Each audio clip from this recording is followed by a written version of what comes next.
في 2 ديسمبر 2010 كان العرب كلهم قدام حدث تاريخي بيحصل لأول مرة. اللجنة التنفيذية للاتحاد الدولي لكرة القدم فيفا بتعلن فوز قطر بشرف تنظيم كأس العالم 2022 عشان تدخل قطر التاريخ كأول دولة عربية تنظم كأس العالم.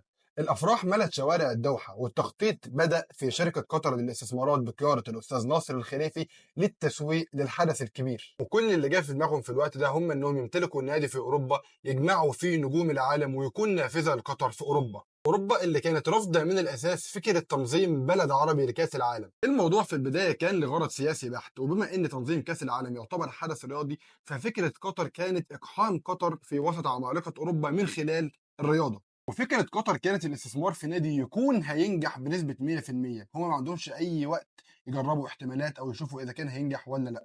هم عايزين بالظبط نادي يعمل بوم وفرقعه فيخلقوا ليه جماهيريه من العدم، وتبدا الناس تسال ازاي النادي ده نجح كده وازاي وصل للمستوى ده وازاي بيقدر يتعاقد مع كل اللعيبه النجوم دي وازاي كان نادي عادي وبقى اصبح نادي كبير وبيحقق بطولات بالشكل ده. مش عايزين خالص نادي يكون ناجح اوريدي فيبان كانهم ما عملوش حاجه.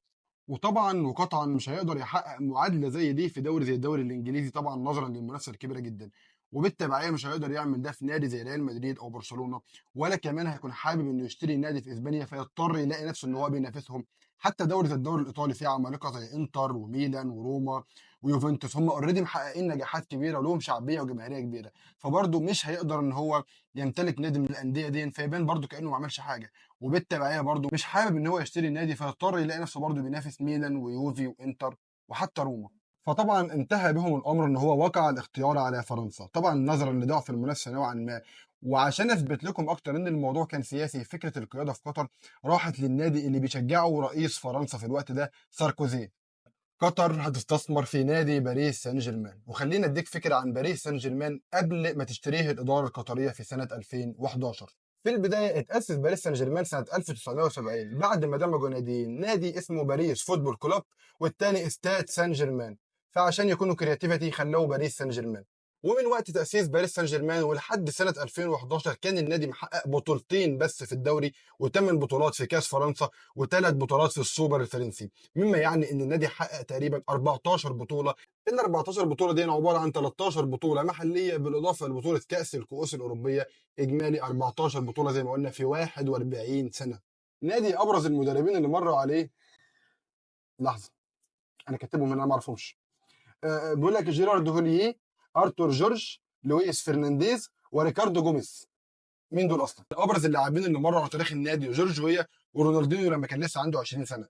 تعالى بقى يا عزيزي اقول لك مدى تاثير الاداره القطريه على النادي في الفتره اللي امتلكوهم فيها من 2011 ولحد سنه 2024. النادي حقق بطوله الدوري الفرنسي 11 مره من اصل 13، خسر بس مرتين، مره في 2016 17 لصالح نادي موناكو والثانيه كانت في 2020 2021 لصالح نادي ليل. قدروا ان هم يحققوا كاس فرنسا 6 مرات وكاس الرابطه الفرنسيه 6 مرات بالاضافه لكاس السوبر الفرنسي 8 مرات، مما يعني انهم حققوا 31 بطوله في 13 سنه بس، مما يعني انهم تقريبا حققوا ضعف عدد بطولاتهم قبل امتلاك الاداره القطريه في تقريبا تلت المده اللي كانت موجوده قبل كده. والحقيقه انهم على المستوى الاوروبي ما حققوش حاجه كبيره قوي تذكر. اكتر حاجه عملوها او احسن حاجه عملوها انهم صعدوا نهائي دوري ابطال اوروبا سنه 2020 في موسم الكورونا وخسروا من بايرن ميونخ بهدف كينجسلي كومان. والسنه دي ووقت تصويري للفيديو ده باريس سان جيرمان موجود في نص نهائي دوري ابطال اوروبا، والله اعلم يمكن وقت عرض الحلقه يكون وصلوا للنهائي او يمكن حتى يكونوا فازوا باللقب.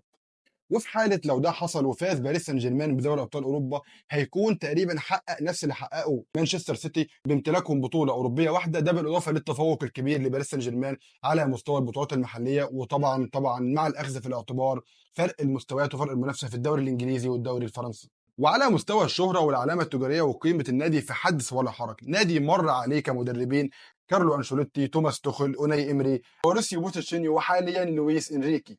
وعلى مستوى اللاعبين نادي لاعب له بيكهام، ابراهيموفيتش، ميسي، نيمار، سيرجيو راموس، فيراتي، دوناروما، فينالدوم. يعني محتاجين تقريبا يوم كامل عشان نفرز بس قائمة اللاعبين النجوم اللي مروا على تاريخ باريس سان جيرمان. من الآخر الإدارة القطرية قلبت النادي دريم ليج. وعلى مستوى الفلوس والصرف ما يؤخذ على النادي انه صرف تقريبا ما يفوق المليار دولار خلال الفتره دي، وكانت ابرز الصفقات دي لما كسروا الشرط الجزائي اللي لاعب برشلونه نيمار مقابل 222 مليون دولار. ده بالإضافة لصفقة التعاقد مع مبابي من نادي موناكو مقابل 180 مليون دولار، ولكن ما كانش فارق تماما مع الإدارة، لأن زي ما قلنا كان في غرض دفين وراء هذه الصفقات. الإدارة القطرية بترغب وبشدة في التسويق لقطر لكأس العالم 2022، والحقيقة إنهم نجحوا في ده وبامتياز، وشفنا مونديال عالمي في قطر سنة 2022 غير الصورة الذهنية لكل العالم، مش بس عن قطر، عن المجتمع العربي بشكل عام.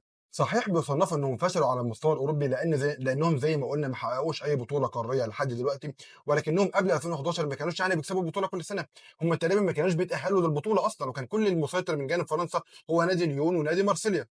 وقبل ما اقفل الجزئيه دي يا عزيزي، كنت عايز اديلك معلومه كده على الهامش. هل تعلم ان نادي زي مانشستر يونايتد صرف تقريبا في نفس الفتره حوالي مليار و300 مليون يورو، يعني تقريبا اكتر بكتير من باريس سان جيرمان؟ وشوف فرق الاداره مخلي باريس سان جيرمان فين ومانشستر يونايتد فين. وزي ما قلنا مع كامل احترامنا لشكل المنافسه في انجلترا وشكل المنافسه في فرنسا. وبس يا عزيزي، انا كده خلصت الحلقه، ولكن قبل ما نقفل الفيديو وننزل بالتتر كنت حابب اطرح على حضرتك ايها المستمع الكريم مجموعه من الاسئله. هل حضرتك شايف ان الاداره القطريه نجحت في مشروعها بشراء باريس سان جيرمان وحققت اهدافها، ولا فشلوا لمجرد انهم ما حققوش دوري ابطال اوروبا لحد دلوقتي؟